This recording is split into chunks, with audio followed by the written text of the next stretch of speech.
we all set out on a journey to build a bridge between product and community. And so here we are, and I'm fortunate enough to have this specialized role within community.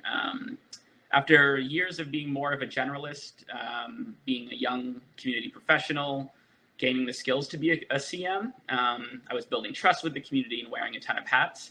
I was able to transition to this specialized role and embark on connecting product and community. So it's a role and a specialization that I believe in very deeply.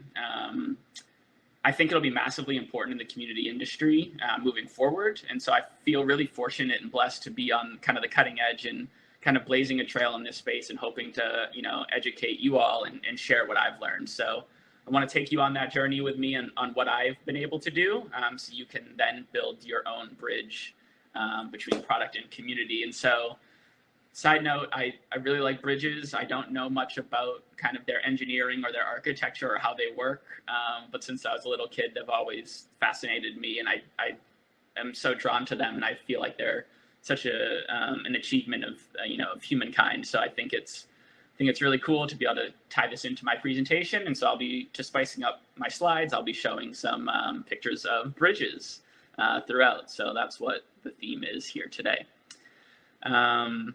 So when I first got into my role a few years back, I knew there was potential here, and I was working with Erica and Holly, and they saw the potential as well. And we all kind of agreed that in the tech space, which is where I have the majority of my experience, the community is ultimately there for one reason, and it's the product.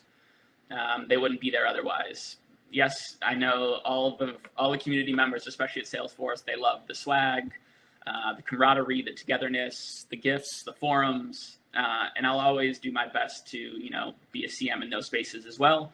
But ultimately, the community, they gather around one common purpose, and it's a love for the product. And so whether that's Salesforce products or the products that your company offers, there's a deep desire to learn more about them and to help improve them. And so at Salesforce, I've noticed that, like most communities, there's novices, there's intermediates, and there's the experts. And all these different groups have different ideas and passions and visions, but they can be so passionate that they might even have their own product roadmaps or where they think that your product or, for example, Salesforce's product should go. So there's just so much to dive into when you're starting this process. And so when I started to build the bridge between community and product, I felt like there was this gap. And you could see that here as they were building the new Bay Bridge from connecting Oakland and San Francisco. And so I spent some time thinking about it and strategizing, working with my team, and I knew where I had to begin, and I had to listen. Listening to the community as CMs, you know all about this, but it's always a good reminder to hear it again, that listening is always a great and core place to begin. And so when I was starting out, I had one-on-ones, I had small focus groups, I had brainstorming sessions. But the listening tool that I found most useful in those early days was to survey, specifically surveying the community. And so I was able to put together a few different surveys based on the different audiences that I was dealing with, but a lot of the core questions remained the same. So they were things like, what products do you want to learn more about? What mediums and formats would be most useful to you? What do you think our team is doing well now? And maybe, where are we lacking? So getting back all this data, both quantitative and qualitative, and also giving me individuals in the community who filled out the survey that I could contact for follow-up, for deeper dives. Those folks acted almost as like consultants for future projects.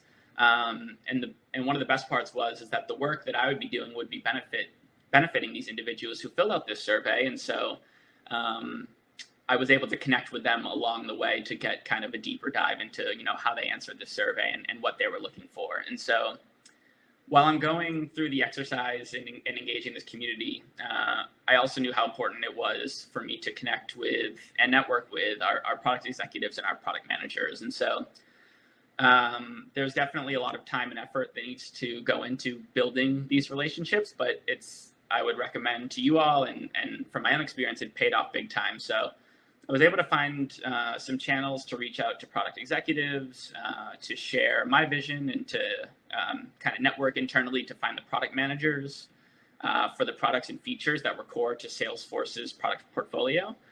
And so that was a very useful tactic early on to just kind of get a lay of the land and engage with the PMs that I wanted to engage with on future initiatives.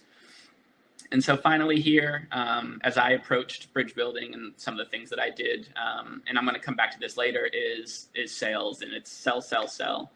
I'm not a salesman at all. I have no interest in being one. I prefer the community space, but I knew I had to put my sales hat on. I knew I had to be my own biggest advocate and our community's biggest advocate to sell the vision, sell the benefits to the product teams and the PMs I was chatting with, sell the value. And so as a one-person team focused on this, I often have had to be my own marketer, my own program manager, and definitely kind of my own salesperson.